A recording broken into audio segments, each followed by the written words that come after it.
Saya Siti Lestari dari Agribisnis Pangan. Kali ini saya akan menjelaskan mengenai roda analisis konsumen yang merupakan salah satu tugas dari mata kuliah perilaku konsumen.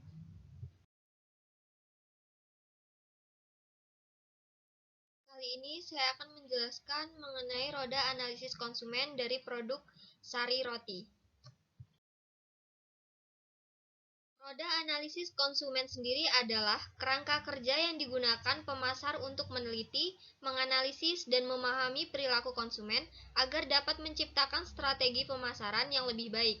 Roda analisis konsumen ini sendiri terdiri dari 3 elemen. Yang pertama yaitu afeksi dan kognisi, yang kedua yaitu lingkungan, dan yang ketiga yaitu perilaku. Melibatkan perasaan atau emosi. Afeksi merujuk pada perasaan konsumen terhadap suatu stimulus atau kejadian. Misalnya, apakah konsumen menyukai sebuah produk atau tidak. Nah, kali ini contoh dari konsumen produk sari roti. Konsumen yang sedang merasakan lapar namun tidak ingin mengonsumsi makanan yang berat. Ia akan berpikir untuk mencari makanan yang ringan namun dapat mengenyangkan. Oleh karena itu, konsumen akan mencari dan mengonsumsi roti sebagai pengganti karbohidrat. Salah satunya yaitu sari roti ini, yang dapat ditemukan di berbagai toko atau warung. Konsumen yang sudah mengonsumsi roti akan merasa kenyang sehingga perasaannya akan berubah menjadi lebih baik. Selanjutnya yaitu kognisi. Kognisi menginterpretasikan suatu yang ada di lingkungannya atau memaknai atau proses berpikir sadar. Kognisi ini mengacu pada pemikiran konsumen.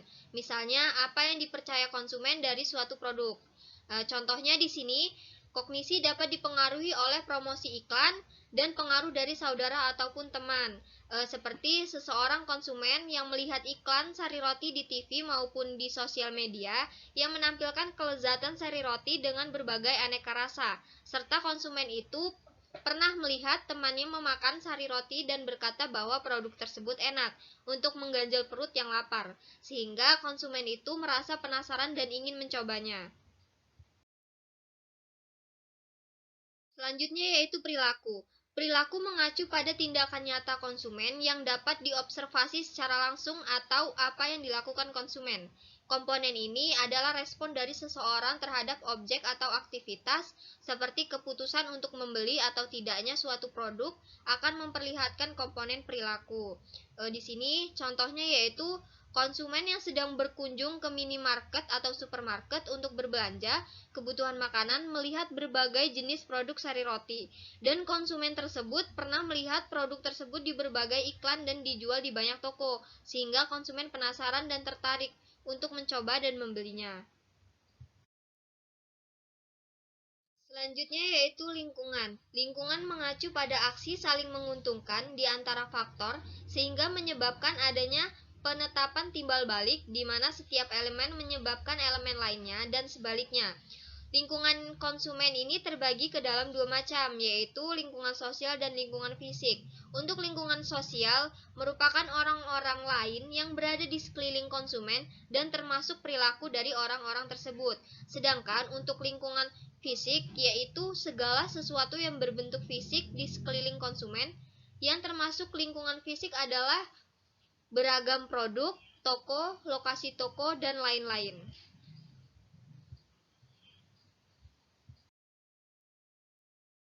Selanjutnya yaitu strategi pemasaran. Di sini saya menggunakan strategi pemasaran 4P. Yang pertama yaitu produk. Produknya yaitu sari roti. Yang kedua yaitu price atau harga. Harga dari produk sari roti ini berkisar antara Rp4.500 hingga Rp15.500. Yang ketiga yaitu promotion atau promosi.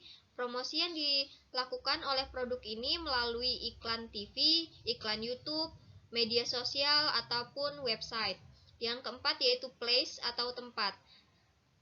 Produk ini dapat ditemukan di berbagai minimarket, supermarket, toko kelontong, warung, dan lain-lain. 4P yang pertama yaitu produk. Produk sari roti diproduksi oleh PT Nippon Indosari Karpindo Tbk yang berdiri pada tahun 1995 di Indonesia. Produk yang dihasilkan berupa roti dengan bentuk dan rasa yang beragam dalam kemasan plastik. Produk roti ini terdiri dari roti isi krim, roti sobek, roti kasur, dan sandwich. Untuk produk kue dari sari roti juga meliputi sifon, dorayaki, bamkuchen, cheesecake, dan lapis castella. Berikut ini merupakan salah satu contoh dari produk sari roti. Untuk produk sari roti rata-rata memiliki usia simpan produk selama 5 hari, terhitung dari tanggal produksinya. Produk roti merupakan produk yang memiliki usia simpan sangat pendek karena memiliki kadar air yang cukup tinggi, sekitar 30 sampai dengan 40%. 4P yang kedua yaitu price atau harga. Harga pada produk sari roti ini masih tergolong murah di kalangan masyarakat dengan kualitas yang juga bagus dan rasanya yang enak. Harga sari roti ini mulai dari roti sandwich yang hanya 4.500 hingga roti manis sobek yaitu 15.500. Harga-harga yang diberikan oleh sari roti ini tergantung dengan jenis roti dan ukurannya.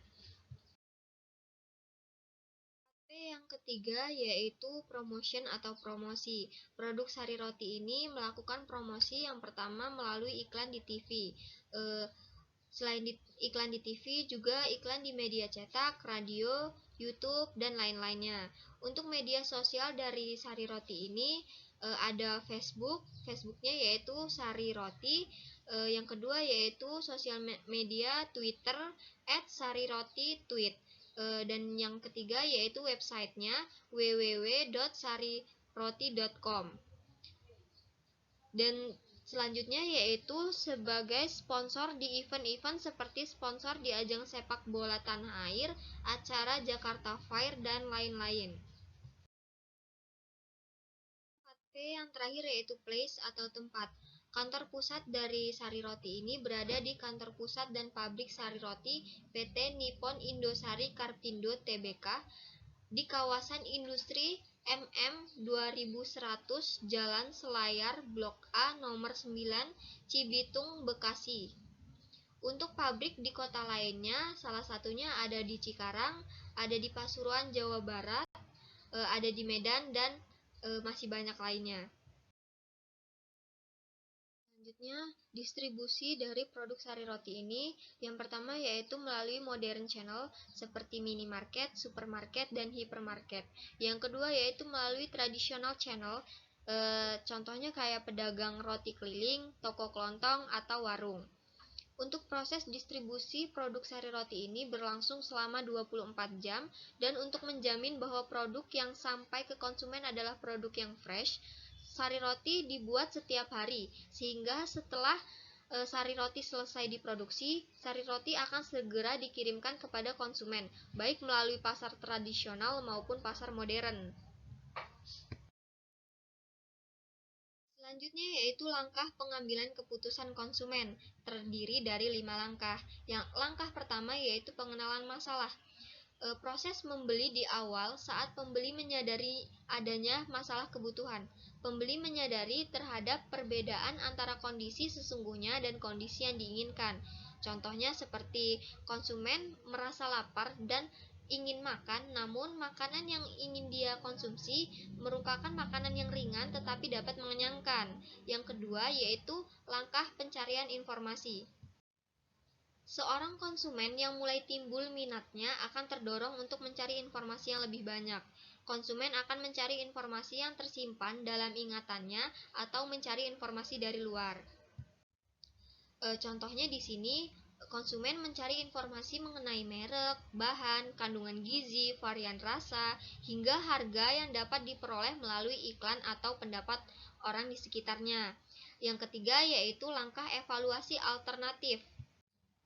Evaluasi ini merupakan proses mengevaluasi pilihan produk dan merek serta memilihnya sesuai dengan gaya yang diinginkan konsumen.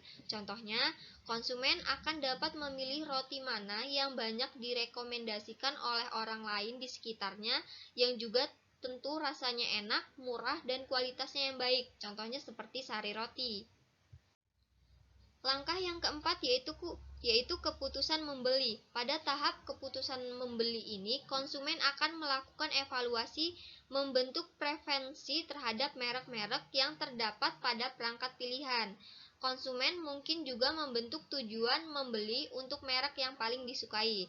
Contohnya, setelah konsumen sudah mendapatkan produk yang sudah sesuai keinginannya, yaitu makanan yang ringan, namun dapat mengenyangkan serta enak, maka konsumen akan membeli produk sari roti. Langkah yang terakhir yaitu langkah yang kelima merupakan evaluasi pasca panen. Kepuasan atau ketidakpuasan konsumen pada suatu produk akan mempengaruhi tingkah laku berikutnya. Jika konsumen merasa puas, maka ia akan memperlihatkan kemungkinan yang lebih tinggi untuk membeli produk itu lagi. Namun, jika tidak suka, konsumen akan meninggalkan atau mengembalikan produk tersebut atau bahkan tidak mau membelinya lagi. Contohnya, setelah konsumen sudah membeli dan mengonsumsi roti tersebut, maka konsumen akan menilai dan mengevaluasi apakah produk tersebut sesuai dengan keinginannya, sesuai dengan harapannya atau tidak. Cukup sekian yang dapat saya sampaikan. Saya akhiri, wabillahi taufik wal hidayah. Wassalamualaikum warahmatullahi wabarakatuh.